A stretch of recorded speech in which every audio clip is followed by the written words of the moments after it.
Okomi singate, igela coiffe ikote. Papa na Kerwan, éternel Kenaya. Bon. Oh, chérie, je pars chez Nini pour les hommes. C'est aussi sexy pour les femmes. Dans ces cas, on y va. Oh. Ok. N'oubliez pas, c'est Bindou Biou pour les enfants. Eh ben oui, dans ces cas, on y va. Hugues la Coifficoté, votre salon de coiffure sur la Nationale 3 au pavillon sous-bois. Salon Hugues la Coifficoté. C'est aussi pour les femmes.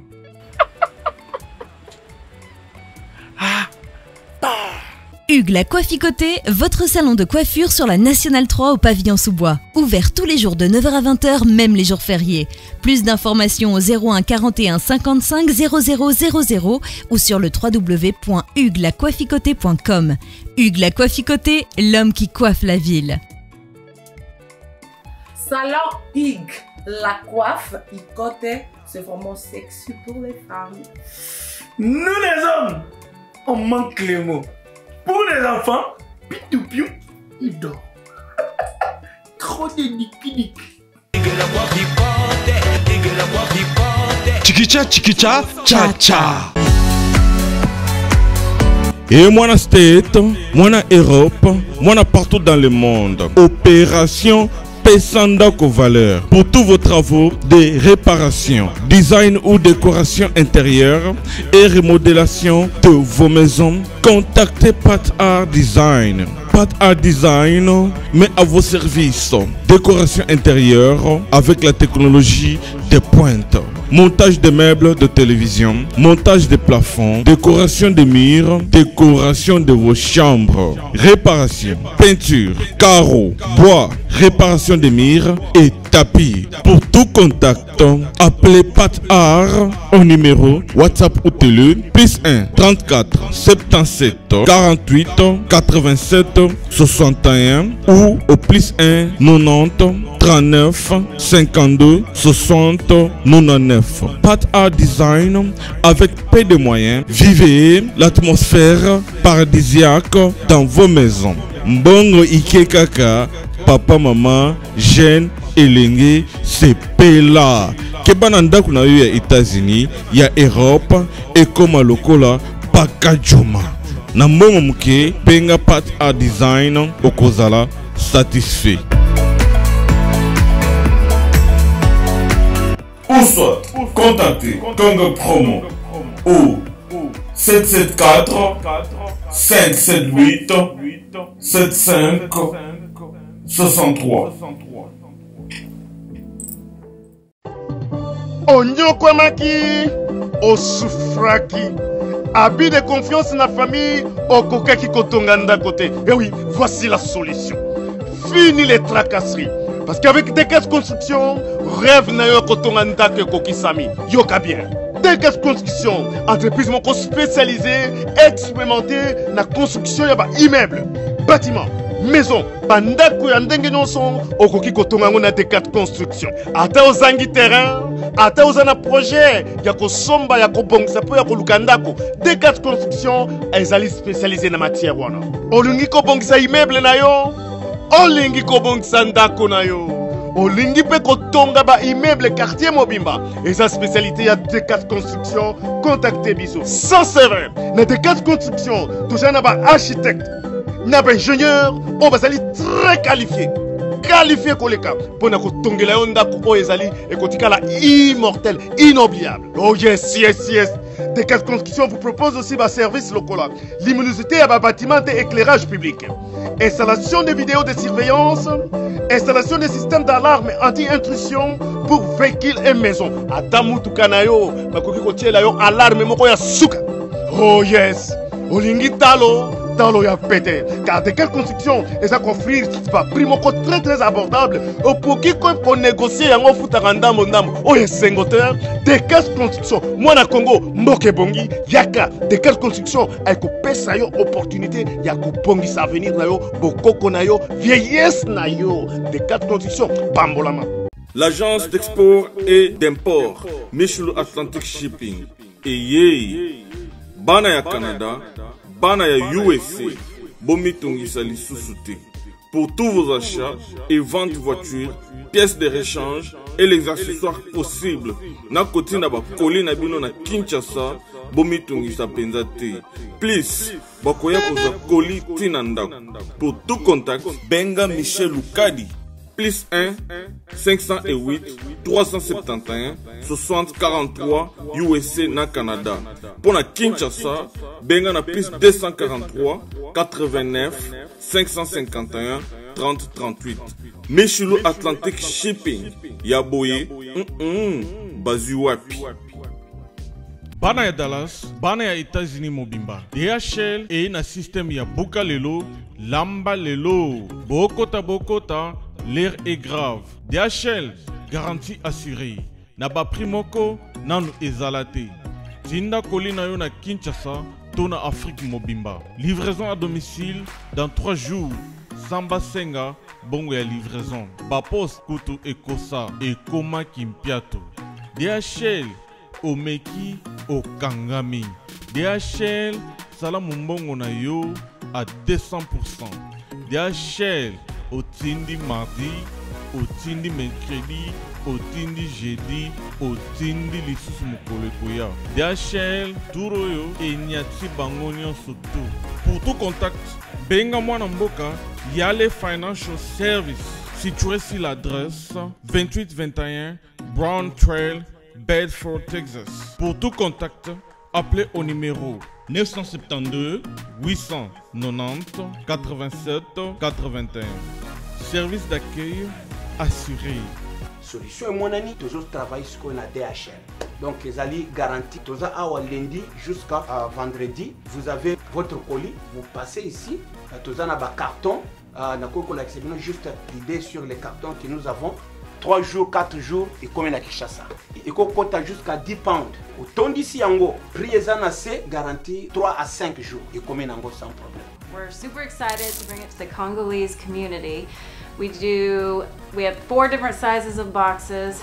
It's reliable, fast service there within 3 days. And we have a really good competitive price. Chez Yale Financial Services, solution et monanier.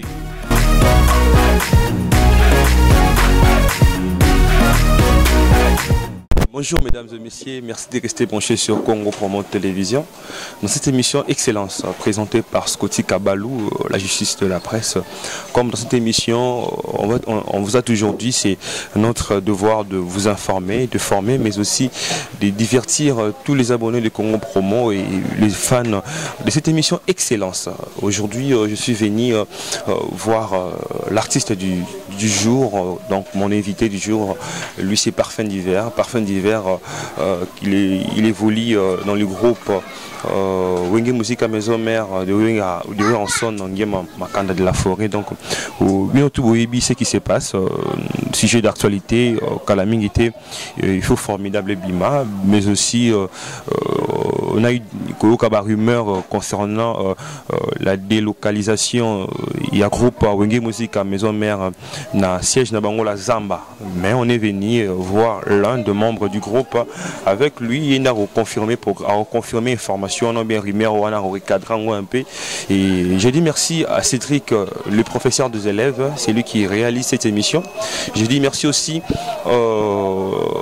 à l'ingénieur Afingindu, le boss, l'ingénieur Afingindu depuis les États-Unis, et sans oublier mon pote Freddy Lung à Paris, Rodrigue Nzolo à Canada, mais aussi Madame Léontine Mousswamba, Pablo Kaembe, Jonathan Kaembe, mon petit, et puis Wilbry Kaembe, on est ensemble, mais aussi je vois Patrick Lelos aux États-Unis. Parfum d'Ivoire, bonjour. Bonjour Scotty, bonjour. Bonne santé.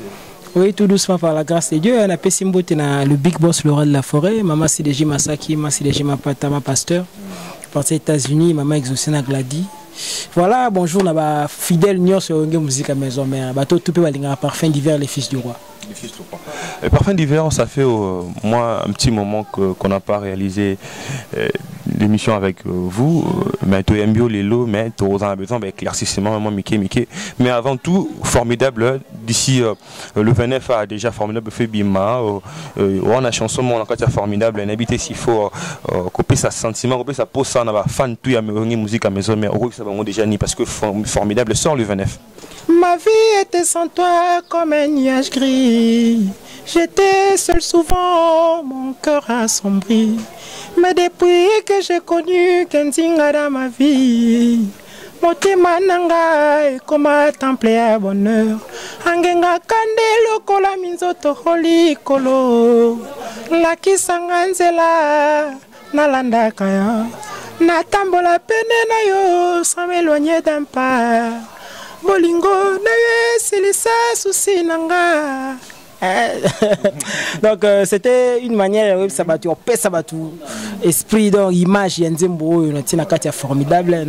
Qu'on l'embâter, qu'on remercier le big boss, le roi de la forêt Ranson, parce que à Kangela talent, moi talent dans la porte, à Fongolé là on peut monter, ma Fongolé là on porte parce que ça fera 8 mois où on a membre effectif à Wenge Musique à Maison Mère, mais bah pesa ingai chance na Yanzembo na deuxième mois car dans temps ça dit à 2 mois. Le Big Boss a bien, en tout cas par fin d'hiver. Tant que projet formulaire le bandai, je ne pense pas que Nazara écoute attends l'idée que Narosala. Tant que Naye maison mère, je me disais Nzambe Batik ta solo vocal moko.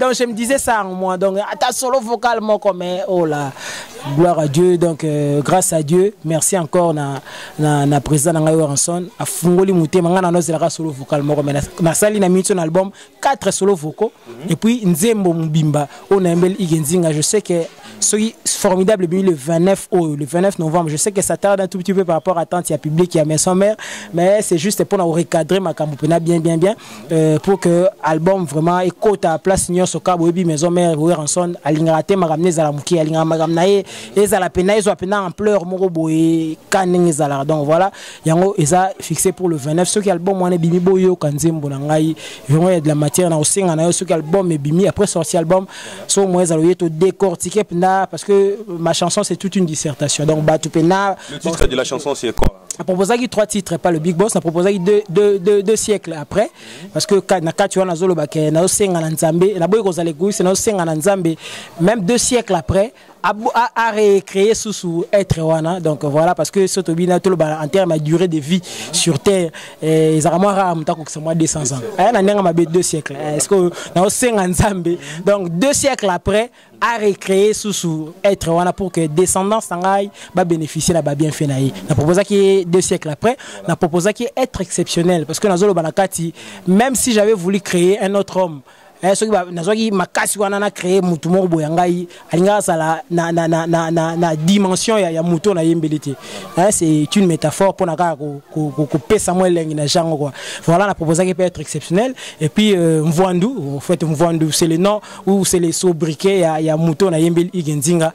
Donc voilà c'est à lui c'est au Big Boss le roi de la forêt yenda redéterminer titre nini oyo a rotia la nzembo titre définitif en tout cas jusque là exclusivité on a Isaïe pas le roi de la forêt mais la chanson est déjà en tout cas prête Mamoutou est bien d'ici là on doit clipper déjà sur Nzamba Sungi donc Maramoza en cours Mamupendeza Kitoko mais le 29 bon yo kapena Nzembo wana quoi. Mais le 29 bon yo Nzembo c'est ce que nous voulons donc là je vous recommande donc c'est 29 novembre et donc l'album formidable mais au level au monde est très important tu as fait 8 mois mais au 2e mois tu avais déjà fait confiance, il y a un titre déjà, dans un projet, tu as attendu qui est formidable. Et toi-même tu te dis, Wenge Musique, Ranson, parce qu'à Foulatala, ou bien, et c'est parce que de toi tu regorges des talents au Youpé à Monaki, et puis il s'est dit, et nous voulons aussi savoir, attends, mon Bima, acteur, compositeur, Yanzembo Komanani, c'est toujours parfum d'hiver, c'est Ranson. Dans le bina déjà au départ à Ranson il faut titre. Quand orchestre c'est l'album formidable. En fait formidable au départ bateau baby conception en haut au départ ezaki auto album c'était un projet ça single. Donc voilà et là Manzambe tanga na ye et comme il faut ba ça va ça les lomo boyer tout ça ba mi sepe ba participer et qu'est-ce plus loin pour le big boss le banangai Tianzembo en tout cas ils ont opportunité moi ya makasi ko le gata mutakabeli ombongo parce que les œuvres éthiques à la na yembari inexploré là où j'étais j'avais fait 11 ans na koma banzembo ba piloli et consort ba tournevis ba télécommande ils ont tellement belé mais ba na kolo banet ndeni et ba pesa ki yango teke non oyo eza banzembo parfum d'hiver vous comprendre nzembo ba ko autoriser to ko permettre parce que bima na kombo ba nzembo parfum d'hiver ils ont inexploré au lelo je pense que œuvre per ça parce que il y a la même étudiant bazo défendre le sujet par rapport à cette chanson là où on a s'inspiré Nana Armstrong. Pour revenir à ta question, je ne dirais pas d'abord que c'est par rapport à mon talent dans le banane bon goûter parce qu'il y a des talents. Tu as aussi des talents. Voilà. Si donc on a minimisé bande on a coûté maison mère ils a orchestre moi mais dans le banga le roi de la forêt à réfléchir on a Pierre Corneille au hasard mutomai le mort le baki aux bien la valeur n'attend pas le nombre d'années. C'est-à-dire à talité durée dans la carte orchestre naie, mais tali moi mukeo ya talent ezakati nanga ya monique soka bimisi yango honneur wana le coup moi ko revenir toujours naie. Vous comprenez donc flèche wana et ozonga toujours vers la preuve aujourd'hui ba branche musique congolaise et belé toujours mona toujours tala et ba fait nango za palpable toujours mona que eza issu ya wenge musique à maison mère donc c'est une fierté pour lui comme il a déjà cette habitude là et voilà fongole ninga mutema pour nanga na ebité za opportunité mo ya munene ya makasi je suis pratiquement le seul ya mutasi kaye vas-y ba pesi titre na kata famille. On a déjà vu ça avec Fabrigaz, on a vu ça avec Arnaqué aussi génération na bango génération na Anton Bayaki et puis vous je pense que vous êtes le bénéficiaire et génération formidable. Mais il faut parler de cette manière de voir crier la zamba dans tous les 24 communes. L'idée venait après un bon moment quand une partie il y a mes amis qui à Dubaï de le retour directement Automoni structure on est bandit vision est bandit oui quand on a salani nagata Congo parce que créer déjà 24 et la samba vision na izani. Ouais, en passant à Pessimbote na Francier Oueta papa Chansard. Bon c'est Span Francier Oueta mbote en musique Francine Miko qu'on a pari on a pembote. Bon en fait idée wana ezaki moni ndeba lobaka si tout le monde sait là où tu veux aller au kuta na mo bambi chebele. Idée wana ezalaki déjà et pas Big Boss avant même voyage à Dubaï. Il avait déjà cette idée là ceux-là qui ont en huis clos quand ndenge zalaka de créer tout le la zamba dans 24 communes parce que au fait but nango eza 2020 Stade des Martyrs.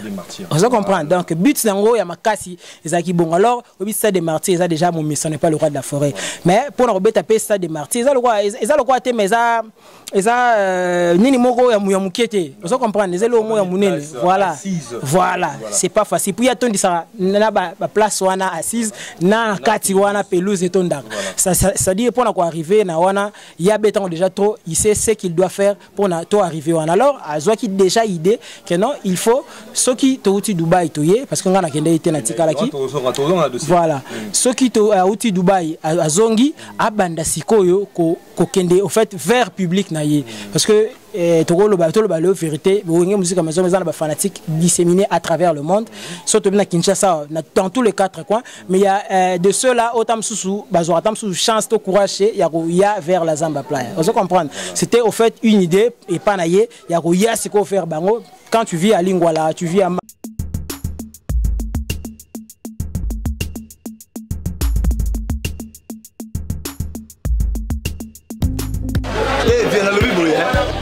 mwana changu mwana njili oyebi yango bien que JB service eza agence ya mwana njili mwana changu mais ozo sazade otina ba colis na ba chance moko boye banoti la colis mona 2004 il est là 2019 colis mo yate oyebi que ça la passe agence eza moko on a chama na njili na Saint-Thérèse JB service ngamo na confirmer ngo po tini diko li 10 ans c'est commis et puis les gens les kokomate mbala moko papa ni les a coulé dessus donc c'est aussi magasin JB service et ça kaka on est ça oh mais ça ce soir uzanga kuibe jadi woye mbimba JB service soko kena Brazzaville et ça la carte ya Brazza bona batu bakamata biloko na bango na Brazzaville précisément et ça à côté ya aéroport ya Maya derrière moi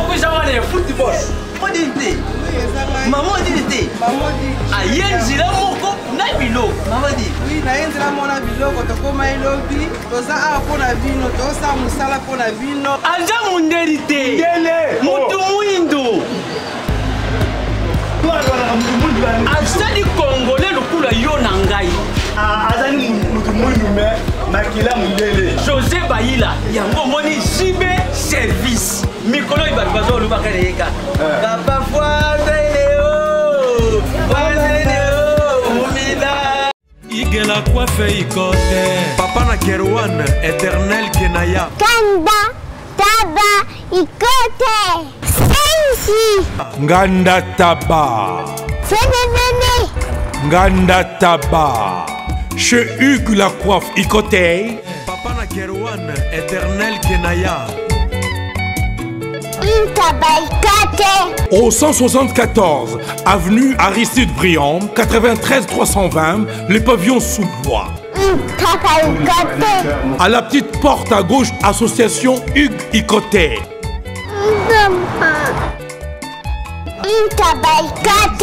01 41 55 0000. Ntaba Ikote. À Barumbu, tu viens à Limité, parce que répétition, il y a un phénomène où répétition est à proximité. Vous comprenez? Voilà, donc au moins, tant que il y a des artistes, au Kénékou par 4 chemins, tu viendras directement. Et voilà, et déjà dans 24 communes, ils ont un président, moi, un fan club déjà coordonné. Déjà, ils ont depuis Kal. C'est quoi, Lingaki, tout banda, tourner en intercommunal, tout banda, ça, dans la commune, moi, 2 semaines d'affilée, donc mercredi, jeudi, et puis, tu sous commune, sous transité, tu as 24 communes. Dans les buts, il y a qu'à préparer événement toujours le 2020 ils a stade des martyrs donc au fait but il y a tournée il y a répétition intercommunale ils a Angola mais but vision c'est vraiment exceptionnel mais le rumeur ezo landa idée on est à Wiranson il a recréé la samba parce que il faut les dire que bien faut totunayo place nous nous répétera dans la Zamba place sur enseignement Kassavubu apparemment place il y a le Soukounate la parcelle a été vendue c'est pour cela le temps de créer encore un siège il y a bien et c'est pour cela pour jouer la stratégie on a de jouer pendant 6 à 8 mois et puis boluka siège dans pour bengani dans la Zamba s'il faut le dire. Après Simbote na j'ai Ndunga Joël Ndunga famille Ndunga Mobimba bayamba moi souvent des alakaka. Donc en fait, une simple coïncidence, on a déjà répétition intercommunale avant. Voilà. Et ça, que la Zamba déjà, il y a un problème de succession. Il y a un juriste qui a averti que quand il y a un problème de succession, c'est-à-dire place to lupangu to bateau concession moko songolo to pakala so que ça ils ont appartenir na mutu moko c'est à lui de prendre la décision nyoso ndenge za la kaka mais ceux qui comme quoi appartenir na 2 ou 3 4 5 membres il y a issus d'une même famille na ndenga succession ceux qui moko za na vie mon contraire par rapport aux autres je pense que ata bolingo sa ata boteka ata bo sa ndeni et aussi mbati on se comprend na si ba juriste pour un juriste je pense que ba comprendre mambo o nazolo ba en fait c'est ça fait plus d'une vingtaine d'années Wenge Zalawana et Vragawana et na batan onyoso Wenge Saliwana le big boss a solo la marambo solo ma déjà tongo voilà et solo ma déjà tongo parce qu'il ne manque pas mbongo ya Somba la Zamba mais ndena biso ya pour ma succession tous à 4 ou 5 2 ba na vie mon contraire par rapport il y a raison na bango to condamné bango parce que c'est bien là ils ont appartenir na bango et voilà so ba vie à vie ezam mon côté donc c'est dire idée eza homogène idée eza hétérogène vous allez moi pas si est-ce que Moutoupe a parce que déjà même dans le niveau de justice et aussi déjà c'est ça le premier problème au to connaîtra qui par rapport à la Zamba Playa et comme ça ne tenait pas tozoyoka que Bateki Ango là il faut tout ça va fanatique mais je pense que oui c'est un endroit mythique par rapport au groupe voilà le wana photo histoire depuis le Wenge musique 4x4 voilà l'ensemble et puis bien continuer voilà c'est pourquoi le phénomène rançon tenait que Asombango depuis ti répétera wana déjà il tenait que ngakuna sepeli entre parenthèses entre guillemets donc on a sepeli ndenge intégration dans salama na la Zamba parce que c'est vraiment un endroit mythique historique voilà Zamba après binomi, après délocalisation. Voilà, donc pour Nanga, et ça, entre parenthèses, bien. Donc voilà, on a intégré Wengi dans la Zamba, il y a sénateur, député, il y a fanatique. Donc voilà, pour revenir dans l'histoire, c'est-à-dire que propriétaire Nango, qui en commun accord entre Bango Nanou et vis-à-vis à le roi de la forêt, ou après Saboa, Zong, Saboa, Salaboé, pour ne pas aller dans les détails. Et voilà, à ce que je sache, la Zamba, ils ont déjà en vente, donc il paraît pas Moutoupa Sombi.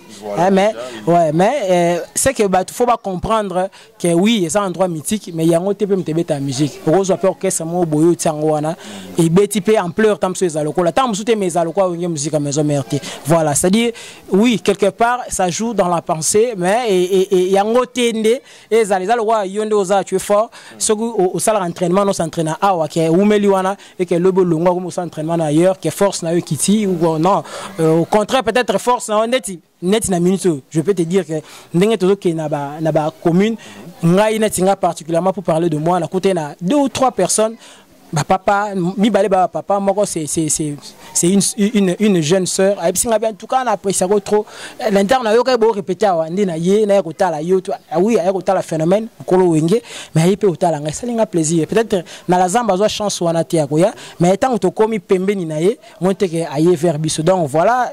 Le phénomène là dans la stratégie a déjà en avance. Moi qui a boulé dans ma intercommunale dans ma Malazamba. Il faut dire que maintenant là siège à Wenge Musique à maison mère pour l'instant ils atteignent encore. Tu peux ça bon siège, tu communiquer bango toujours. Ma bon bureau ma gamboza en cours, ma solezo sur la malon la kati. Et puis quand on a auto le bon ah bah tout baroye ba place au kendete pour couper na magambo belé yebi et puis tu yebi mon na biso ka musique ndenge ni ezalaka diabo et consort tout ça machin mais est-il que tu communiquer bango le quoi tous nous concentré dans la tournée intercommunale, toujours bêta parce que atteindre les 24 communes, les alliés pendant que vous Scotty, je pense que Kinshasa c'est ça mon aîné. Vous comprenez? Il faut tout ça tout ça là. Cela n'empêche pas que lobby kuna tant que ça va tourner voilà, tu annoncer tout ça va tourner le lot parce qu'à peine tout ça on a 2 communes tout ça. Vous avez fait Massina, maintenant vous êtes à Lemba. On était à Lemba, donc ça c'était la dernière semaine. Il y a une répétition à Lemba. Je pense que la semaine prochaine, si tout ira mieux. Au niveau bandal, tous la bureau communiqué biso. Voilà.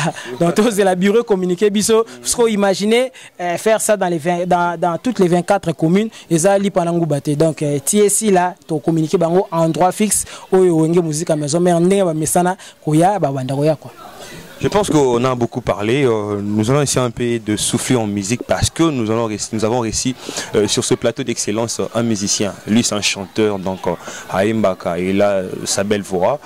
Mais je profite de saluer Jenny Mangaya, Maman Paradis, donc Espace le Millionnaire. Sans oublier aussi mon frère, lui, c'est Abbé d'Impact, donc big up à toi, mon frère. Et puis tous les gens qui soutiennent cette émission. N'habitez Parfum d'hiver avant tout. J'aimerais que tu chantes. Au plus, ça aura plaisir. On a tout bon la bif et puis la deuxième partie de l'émission. Moi, phénomène à trop. PDG Ali Maïmona que je salue en passant. Nazo tambola, nazo nimba, nazo ronfle nzela nzela. Na bandoto nanga oza ko apparaître facilement. Soko moningo fuka mo prio pa melinga kende. Soko moningo gangiolo bien au nom de Jésus. Est-ce qu'elle a commis des mots Ali Maïmona? Est-ce qu'elle a commis munguna papa pianga visa? Yamote manayo nakota navanda. Nazwa séjour aux ala identité. Circulation autorisée sans dérangement bachin à l'état. Motema yali Maïmona résidence nangaye. Aoye koli kopelisa ye kolandinga kobumango. Soketu mina ko ba voisin koko mali kama l'état. L'état poa kanga moto liboso tinda ka convocation. Soko se présenté te yatindi ya mibale. Boyi kaka kokende wane komi mandada mene mbaya kumimilanga yo so katenzambe o mosozo senga tamakote na bokosala na tongo sengi na pesa yo mai yo bakino kopo na poko sengi na bongisa mbeto la linoti po ninyo o préféré canapé Ali Maïmona. Je pense que cette chanson a fait plaisir donc Ali Maïmona plutôt donc a fait plaisir à tous ces gens qui suivent cette émission excellente. Mais dans l'histoire de Dubaï parce que l'histoire de Dubaï a qui l'histoire pendant ses talents nous occasion nous allons essayer un peu de récapituler tout ça ramasser l'information dans tout Dubaï a qui production est à Dubaï pour agrémenter une fête de mariage. Il y a un milliardaire, il y a niveau, il y a Moyen-Orient. Le groupe a été rendu là-bas, mais c'est qu'on a constaté l'absence de quelques membres, mais aussi vous aussi vous étiez absent. On a habité, c'était quoi le motif? Parce que c'est facile. Il y a facilement visa à Dubaï, mais on n'a pas compris Bino à la quitter parce que tu n'étais pas là. Et là qui motive parce que il y a un voyage plus ancien ou bien Takinine. Ouais, merci pour la question. Bon, si on a qu'un Dubaï était par rapport à la démarche administrative, parce que le lobby Zaki fait un mariage. En fait, Mouto est milliardaire Rwanda. Bon, pour lui, Tara groupe et 9 personnes. Groupe, l'ensemble. 9 personnes parce que deuxième tour fallait landa. Ndenge démarche administrative, il y a cuisine interne. Maintenant mais comment on dévoiler. Donc voilà, moi voilà. Donc te café on coûte na premier tour mes passeport na yé tant pesa ki obikandera document boto ni nezanga ki mwani ni til état kendeki mais kende na Dubaï bon ba ina Oman til état ba kutana ça avait aussi pris du temps vous comprenez maramonde zalara et voilà biso bato fallait to landa groupe awa moi décalage de salaire moi mouké et tout c'est pas utile ya ko exhiber na télé mais la musique c'est comme le football. Les jeux d'ensemble, c'est toute une équipe. Mon équipe, c'est toute l'équipe qui gagne. Vous comprenez? On a des visuels. Au fait, comme l'architecte, l'entraîneur, le phénomène Ranson, et voilà, Memi Bandeko tout Bakinde qui wana, le quoi il est très bien et défendre Kaka honneur et musique, il y a Congo d'abord et puis il y a Wenge musique à maison mais biso zoy ma petit pépin pour la démarche administrative né na biso Kaka pour que établir aussi la pour que Tolanda mais ça té ngonde empêcher continuité to marambo belé au fait Kilo Amakasi, c'est l'album formidable. L'album formidable, bien sûr. Mais quand on est pas au Dubaï, moi, tourner à Sali, mission, tout le monde, mission, belé. Aux qui peut sauter, on n'a pas compris. On a envoyé que Jamaïque, Nicodème, Papi Kakol et puis Ronaldinho, si je ne me trompe pas, des banderos à la moi, Mingina, Adoncer, on a bino, pas bien, excusez-moi, mon frère. Bango est tout le monde à Bango. Mais tu as vu ce qu'on attaque, champion Yozali. Encore. Tout le monde peut sauter là-bas. Bon, et moi, c'est quand même mission. Moi, à côté du roi de la forêt, parce que jusqu'à présent, on a évité. Sauf au Kédiana plateau, il y a une musique à maison, mais déjà, on a accompagné le roi de la forêt, mais on voulait te voir quand même, tu n'étais pas là. Oui, bah, tu es là pour préoccupation, pas tu belé. Oui, j'ai déjà eu à faire une émission, on a plateau, moi, qu'on a le roi de la forêt. Déjà, tant qu'on a des grâce, de chance, à télé, ma podium, on a eu. Ils ont dit, maman, la plaisir. Pour ne pas faire la publicité, il y a une émission, na Bisso Wenge, les caca, je pense que Monara, na série trouve dans le même podium. Ouais, so bandeko baki, il y a pas de souci. Ma B, ce qui clip. Moi, il y a des clips parfaits différents places on a eu mbasate. On a des fois déranger. Oui, c'est normal. Ça prouve que Batu Balande la yo. Ça prouve que Batu Baza n'a attention mon robot quelconque sur yo. Ça, moi, ça, en tout cas, ça me fait du bien. Mais base en la bango tranquille. Base là-bas, on a des clips. On a tourné des clips. Très solo, vocaux, nakati, voilà. Tu vois que ça fait ça cause aussi un problème. Tu es parmi les privilégiés parce que à part yo ça il faut les belé aussi le pays aussi penzembu bah mais sous baza ba privilégié sous na évité Nicodème il a mis des chansons il y a Yemoko et puis a interprété des membres sous nakati donc ba privilégié nous trop na formidable na évité formidable le rôle là ballon ba chili ou bien penalty c'est comme marqué tes parfums différents voilà donc t'es le mamba solo bon moni on a bien grâce non on grâce parce que n'habite comparaison n'est pas raison mais j'ai fait 11 ans là où j'étais chef en plus mais titre côté ngai ça a pris du temps il a fallu 11 ans après mais pas le roi de la forêt 2 mois kaka c'est que je vais frapper dur non frapper non là ça de quoi je suis capable ba jauger ba mécaniquement jauger niveau par rapport à cette œuvre ba on sait la makasi donc le ballon Non, bon, en fait, le privilège, il faudrait parler de privilège, c'est par rapport au travail. Vous comprenez? Banzembo tango yaka ils arrêté que yo tiawa ils arrêté batandi wana siko panza makamna. Voilà, panza makamna siko ba côté. Le roi de la forêt soit à côté en tout cas oh pour me souhaiter que tu me côté donc hier à côté na bateau pour ma toya bateau pe ko sarate bateau en tout cas ne logo penana tant na yaki na na sala nini tant na na un texte par rapport à un thème et tout donc au sentir nananga mabeto yo quand c'est moi bima au sentir pena que d'abord insanité nga musika na ngeza musika na ma chanson même élève ko yo kango yo sunge même na dissertation ko sunge même na ba item na culture générale vous comprenez parce que vous comme je na studio sentir ba passer belé na 5 na prise nzembo na lo mo bona ko mais minitage tout à l'heure minitage bon ça va kotana so esimbite tolongo liango po ça va na koti bona niati batu babeti mabongo na studio chef d'ivre batu babeti mabongo na studio phénomène non ça va otiango alors allez il faut ce qu'on bien ça ce qu'on proprement et puis voilà qui nande na tina comme na ba 4 solo faut ouais lui c'est parfum d'hiver parce que il est vraiment chanteur mais je sais pas on a parlé de beaucoup de choses de beaucoup de sujets parce que maman Nali Kamboza parce que tous il attend formidable bima chanson encore tout le titre ça parce que voilà mais pour faire une émission large parce que nous allons décortiquer vraiment la chanson de savoir la thématique ni mamou le bien ta chanson mais s'il faut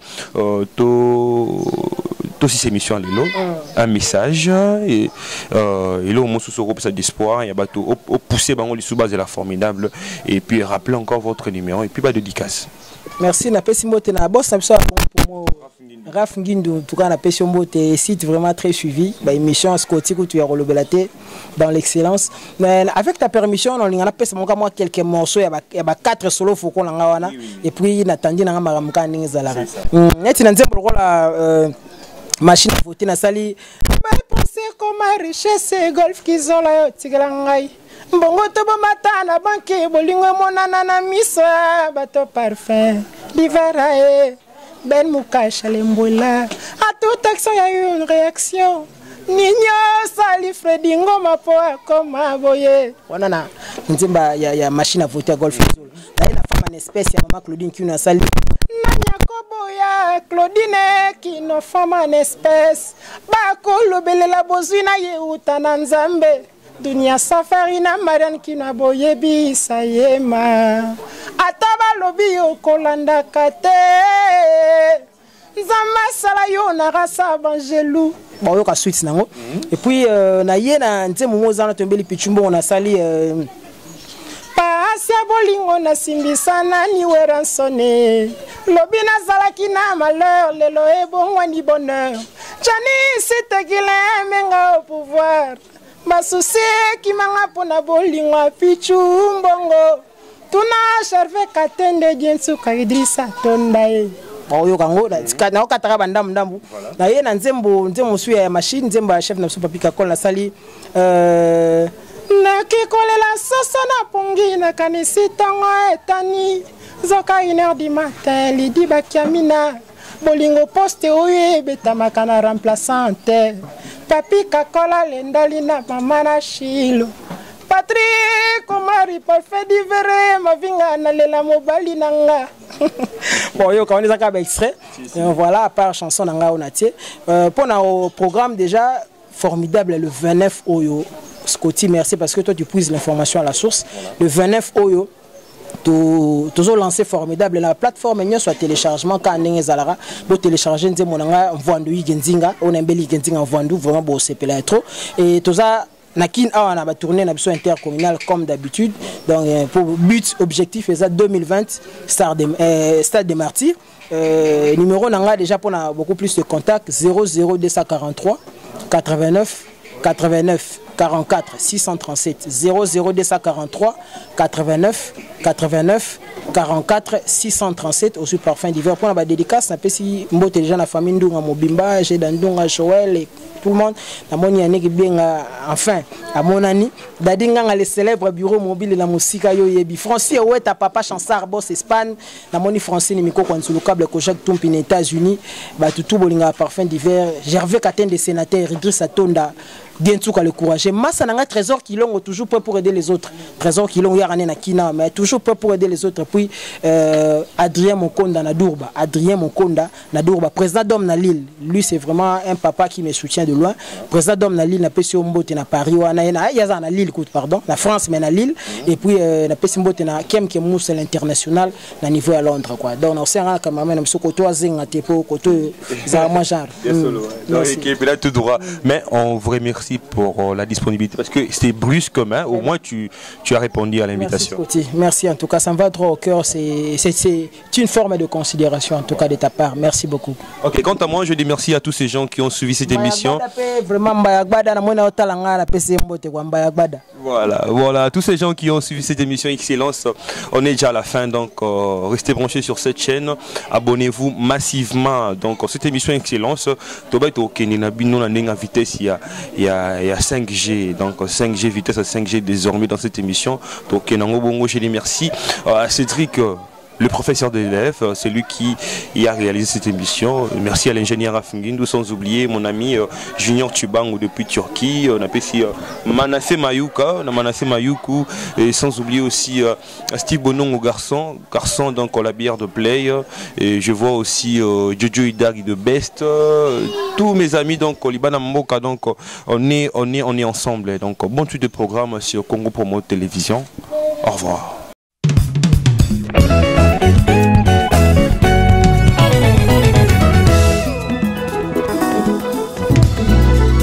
Jésus-Christ est le même, hier, aujourd'hui et éternellement. Amen.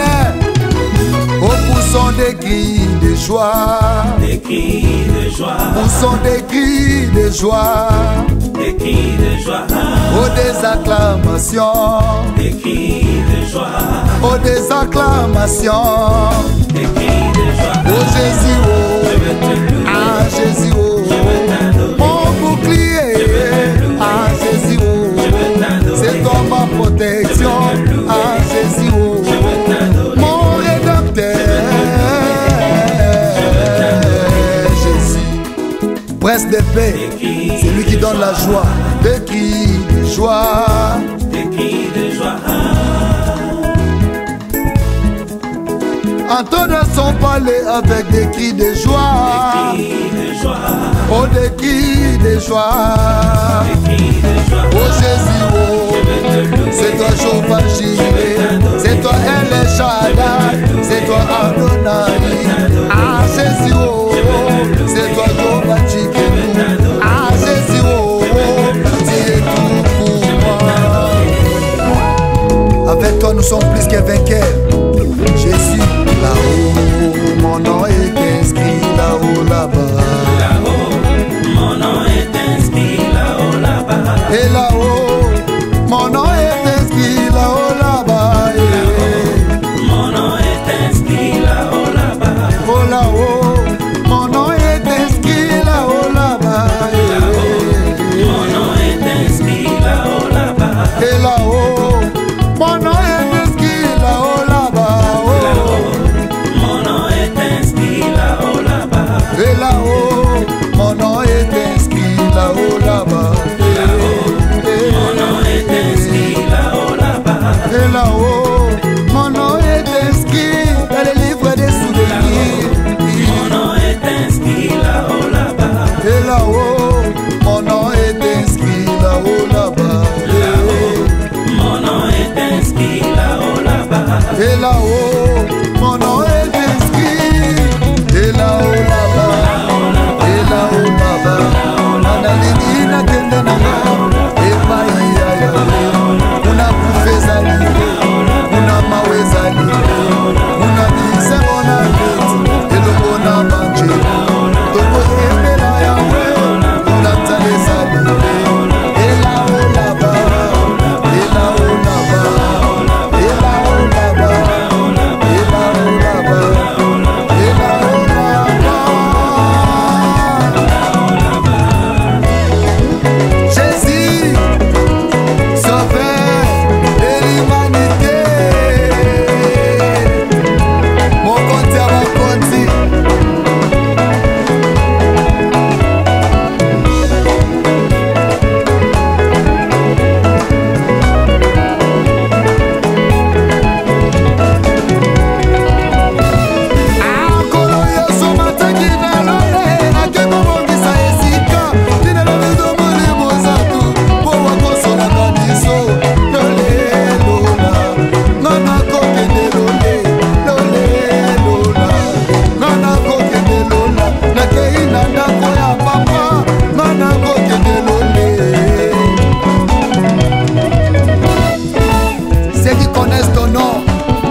ceux qui te cherchent, ô Éternel.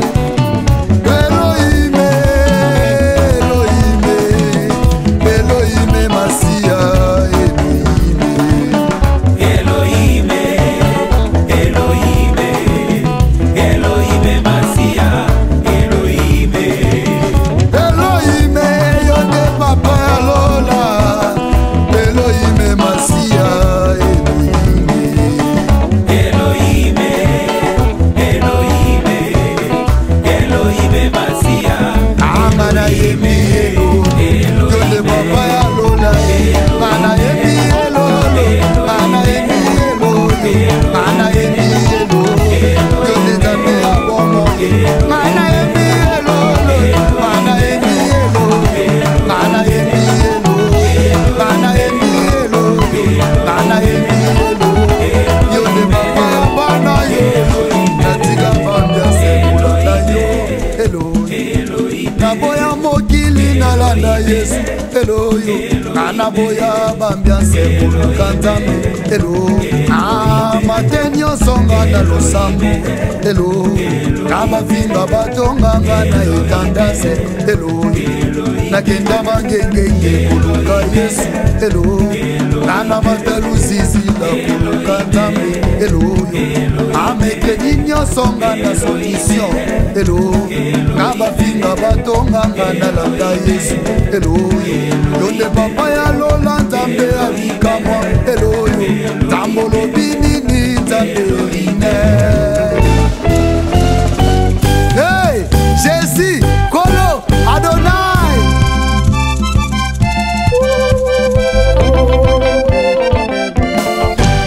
Yabalele, Papa na lole yanga. Papa na lole yanga. Oh, inabele la kayo butu na moye yanga.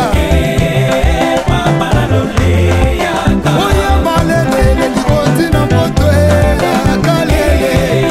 Papa na lole yanga. Oh, yema ozantambe, ozantambe, ozantambe, ozantambe ya solo. Ozantambe, ozantambe, ozantambe, ozantambe ya solo. Ozantambe, yonde papa bana.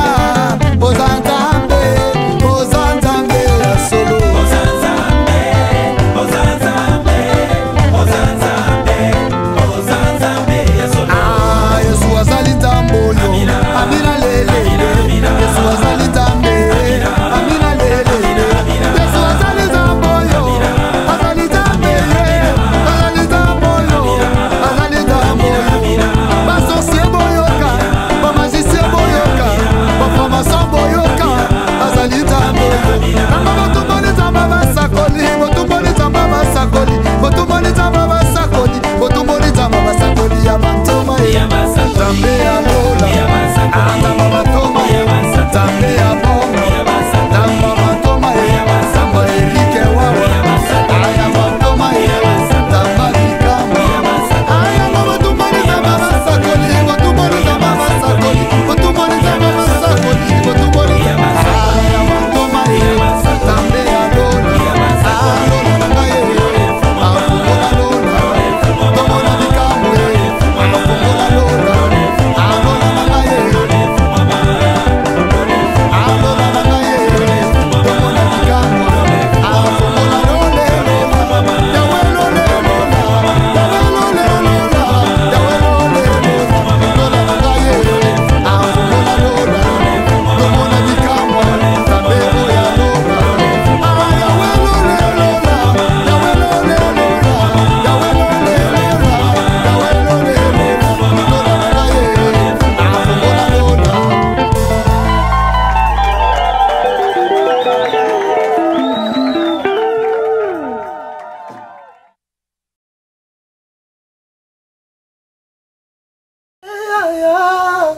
Bongo te Willie, bongo te tokaye, ma jolie na lelie. Ah Willie, etoka, nasengi pardon, kosala bongo te. Bana Congo, bandeko na ngai tout. Je vous demande de vous abonner, Bosomba Décodeur wana. mbambo mpona kotala babiloko tout ya mboka po bozala informé à l'heure. CPLA TV na bandeli CPLA TV décodeur à CPLA TV ba chaîne tout ya Kinshasa ba chaîne tout ya Congo ba chaîne belé bouquet na epo tout sur les nyonso ba clip tant aux autres mabozotala donc ba information nyonso ya mboka ya politique ya culture ya sport ya santé ya nyonso donc voilà idéologie za CPLA TV.